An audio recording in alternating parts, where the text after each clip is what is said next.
What up, everybody? Welcome to another exciting episode of Earl Pearl's Producers Playground.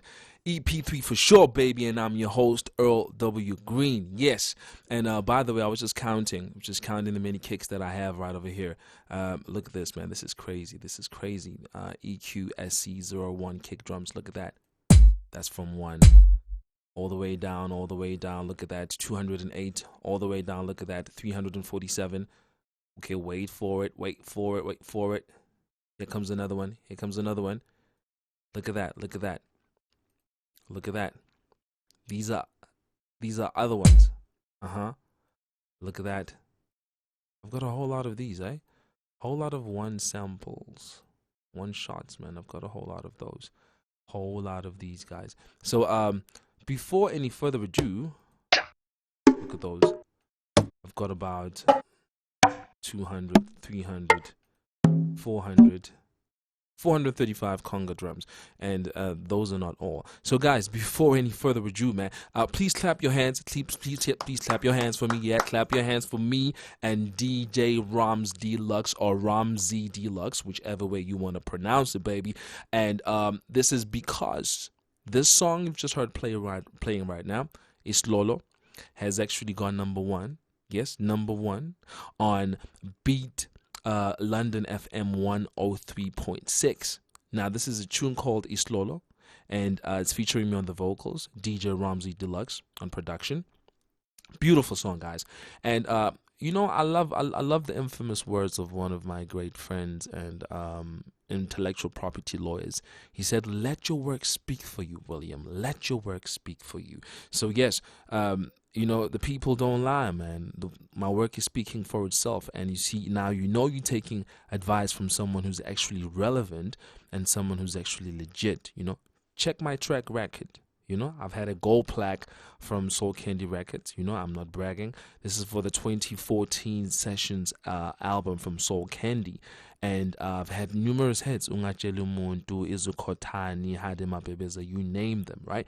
But the one thing that I always remember is that I never let it get to my head, y'all, because success is never owned. It's rented, and rent is due each and every day, okay? So I'm just paying my dues, guys, but I'm just letting you know at the same time that, hey, I'm going to celebrate my achievements as well. So without any further ado, let us kickstart this, okay? The reason for me doing this, guys, is not just to hear myself talk. I don't like hearing myself talk. I love to hear myself sing, and not as much as other people like to hear me sing, you know? I've got a nice voice, I know that. Hey,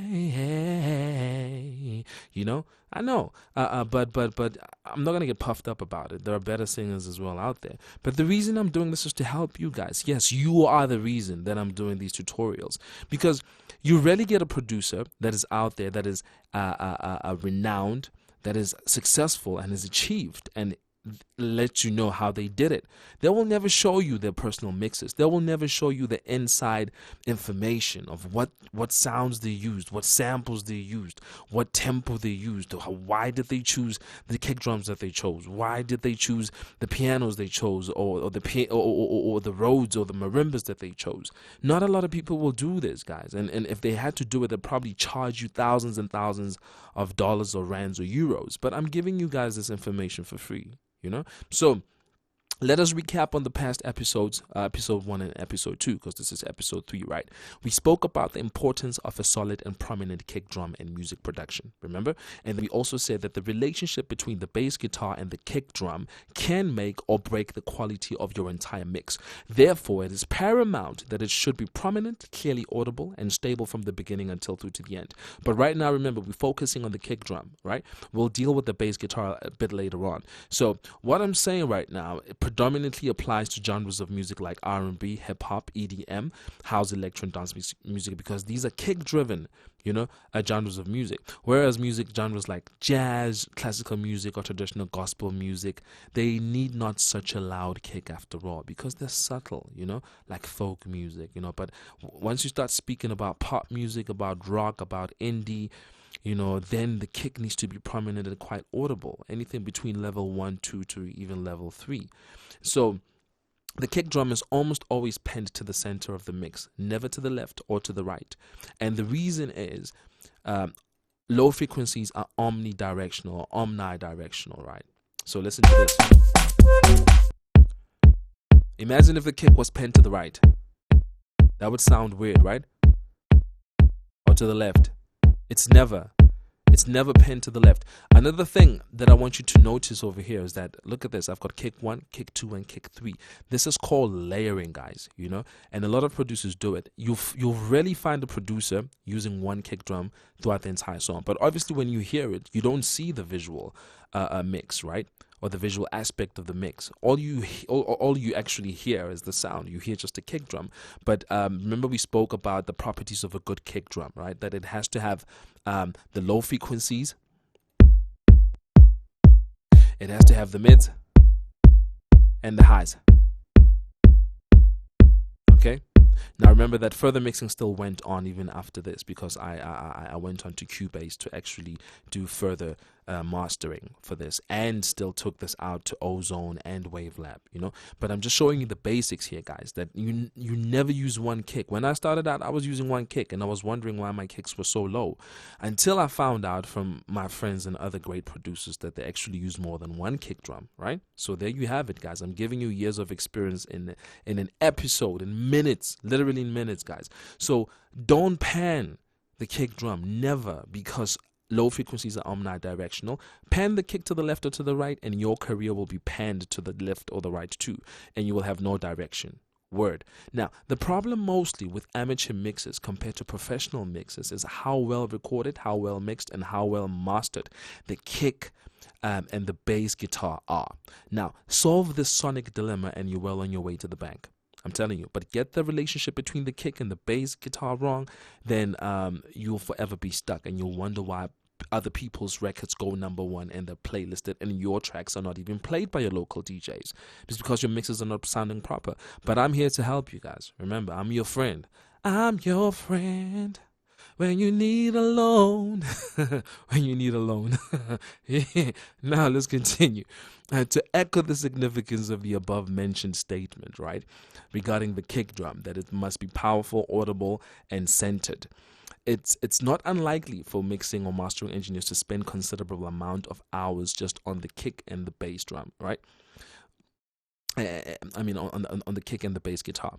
So I sometimes spend anything between 30 minutes to an hour, even to about 2 hours, just selecting the right kick drum. Remember that we said we have to have one that has a thumb that's quite low, one that is it's got a bit of the mids, you know, the mid range, and you have to have one that is quite high in pitch, you know. So the clicky one. I spend a whole lot of hours just getting the sound right, because it is well worth the investment, guys. And so do a whole lot of other producers and mixing engineers, but they will never tell you this. So but here is the major secret, the main secret to getting the best kick drums. Drum roll, please. And the secret to getting the best kick drums is to buy them. Yes, you heard me right. I said you buy them. Now, a lot of producers do the exact same thing. A lot of renowned world producers and engineers also do the same thing. They purchase the one-shot samples of these kicks.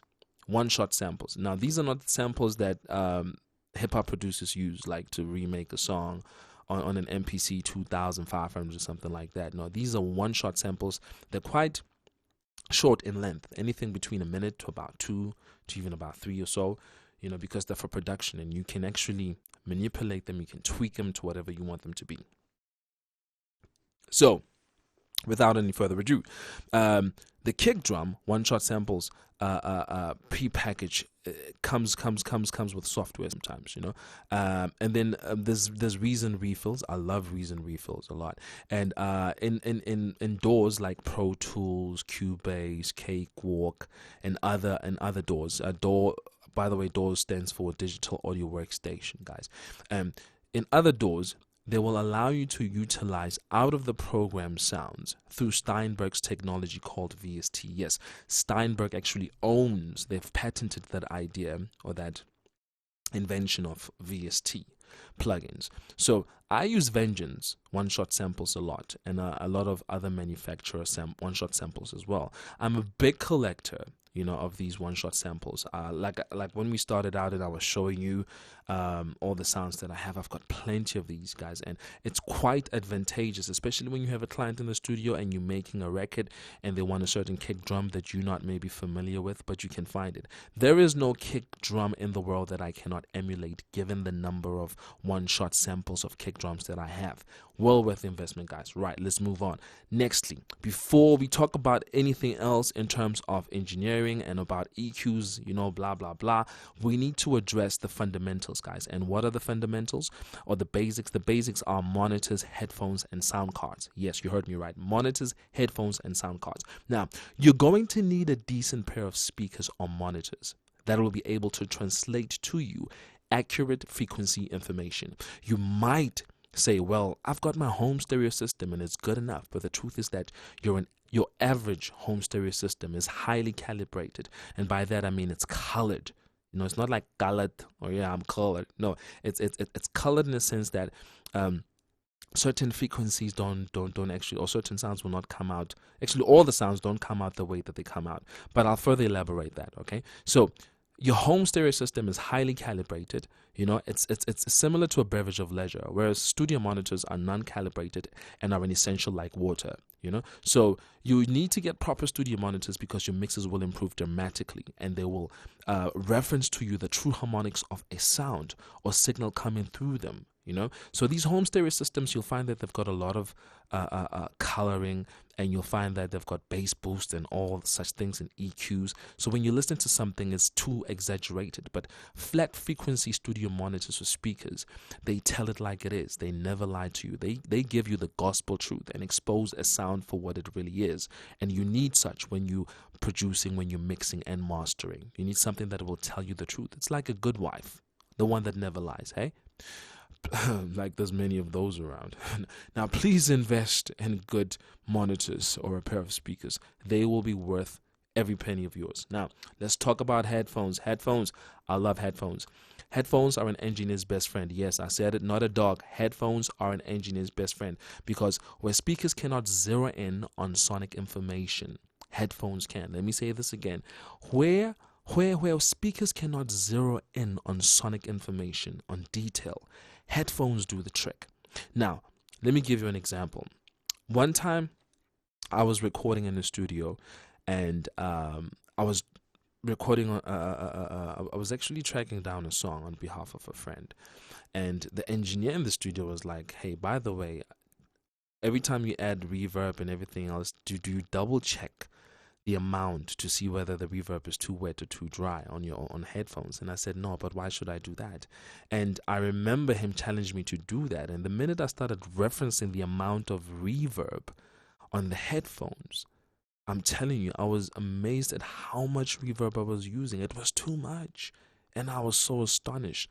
I felt like a chef who was frying a fish with too much oil, who was cooking with too many spices. And I'm like, oh my gosh, you can imagine a chef that's putting too many ingredients, too many spices and stuff, man. The people are not going to enjoy the food. Now, as a mixing engineer, you are a chef. Yes, you are. You're a chef.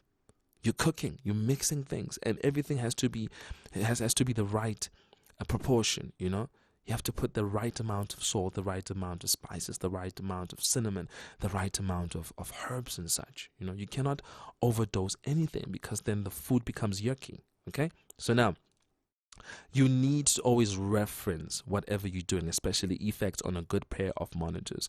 I'm not going to tell you which ones to use. Just go out there and before buying them, make sure that you listen to your favorite song through them, and then you will know. It's good to use a song actually that you already know, that you love, because then you know how the song already sounds on your pair of monitors or speakers. And now when you listen to it on headphones, you will get a true reflection of whether those headphones are good or not. Now, next up, let's talk about doors. Yes, doors, digital audio workstations, guys. So now, doors will open doors for you. Yes, pun intended. Digital audio workstations do open doors, and I'm a witness to that. So by that, I mean doors open up infinite sonic possibilities for you, because you will easily record, edit, mix, and master audio without half the hassle that studio engineers went through back in the 50s and 80s, guys. I'm telling you, please just go to your search engine, right, and search for tape machines or reel to reel, the stutter reel to reel and tape machines, and all the other manufacturers as well. My goodness, you will be amazed. You will be amazed at the amount of time these engineers spend just maintaining these reel to reel tapes, and making sure that they work properly. Man, it was too tedious. It was too tedious. I would have never survived. You know what I mean? And after watching those videos and getting a bit of information on what reel to reel is, and that in order for them to edit something in a song, they literally had to take a razor and yes, or a scissor, like you would in any program, or in Fruity Loops, or in Reason, or in Cubase. They literally had to take that and actually chop that up. And my gosh, it was painstaking, man. So you will really appreciate the word digital once you start learning what digital audio workstations actually have done. They have revolutionized the recording industry. Now, alas, the pros of tape machines were and still are sonic warmth and classic flutter that they gave every recording, which became a classic back in the days. However, since the invention of DAWs, I don't see many recent studios using those, and I mean, I've been in every studio around the world. I've been to London as well. You get very few recording studios, I'm talking about top-notch studios, using these. They're quite expensive, I might say, and maintaining them is also tedious. But however, if you get one, it's not really a train smash. If you can get these, it's wonderful. They'll make your sound much more warmer and much more pristine. But however, for convenience sake, for the rest of us guys using bedroom studios, myself included, we just don't have the time, and where would I plug this thing anyways? So yes, for obvious reasons, these tape machines are have faded into the sunset. You no longer find them in retail shops like you used to. But it doesn't matter which one of these DAWs you really use. But what matters the most, guys, is, here it comes again, drum roll, sound cards. Yes, sound cards. You could use Pro Tools and I can use Cubase, but if I have a proper sound card, and by proper, I mean a sound card that actually supports a higher bit rate or word length, then I'm at an advantage compared to you. So sound cards are to your production what an engine is to a car. Yes, the more powerful the engine, the better, and the faster the car. The more sample rates your sound card allows or gives you, then the better your production. That's what it is, guys. We're dealing with sound, and fidelity is the key word here. So the aforementioned statement, right, is in regards to latency, word bit, or word length, and audio playback. I further elaborate these things, latency and word length and audio playback, and how a sound card really can, hype in that, in other tutorials, but let's take it one step at a time, guys. So your sound card is paramount, man. You need to get a proper sound card, and bottom line is, an average built-in sound card, right, that comes with your computer usually supports about 44.1 kilohertz and 16 bits of information. It's like driving a Fiat Uno, but an external sound card that can support over 192 kilohertz and 24 bits of information is like driving a Ferrari, a Lamborghini, or a Mercedes McLaren. Now, who of us wouldn't prefer to drive a McLaren or a Lambo? Very few people, mate, very few. But most of us would rather be seen dead, right, than to be seen in a Fiat Uno. Because that thing is so old and slow, No offense if you own one, but I'm just saying I'd rather go for the Lambo. So the call is yours, guys. But remember that at the end of the day, the most important person, the most important element within the whole chain of production, it is you, the user. It is up to you. And I believe that if Beethoven or Moses Daiwa Malelekwa, the late South African pianist, what a great pianist he was, they would sound as good, right, on a Caswell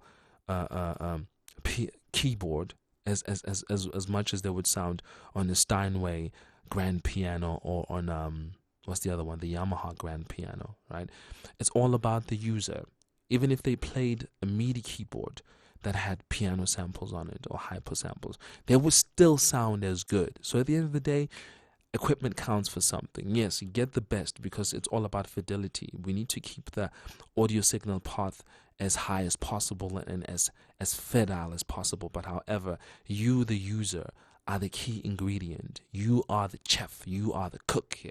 You should make sure that what you're doing is perfect. Even if you don't have the best of facilities, start with the tools that you do have. And as time goes on, the universe will bring to you all the tools that you will need. But I've made a hit with the bedroom, in the bedroom studio, with bedroom studio equipment, and I still continue to do so. But okay, of course, I've got access to bigger studios now. But point is, I started out with headphones. I didn't even have proper studio monitors, but I made hits. Hade Mabebeza was done on a laptop. Ungachelu Muntu, the whole entire Valso project, we did that on a laptop. Now, of course, I can afford better equipment, but it was me, the user, and I beat guys who had SSL mixers just because I was determined and I put time into my mixing. Remember, guys, mixing is an art, and so is mastering. So spend time in it. As much as you spend time in sequencing a beat and programming a beat, spend the same amount of hours in your mixes, and you will not regret it. You too will have a #1 hit. Thank you very much, guys. And please don't forget to tune in next week for more exciting sound engineering tips, mixing cheats, and mastering tricks. Shalom.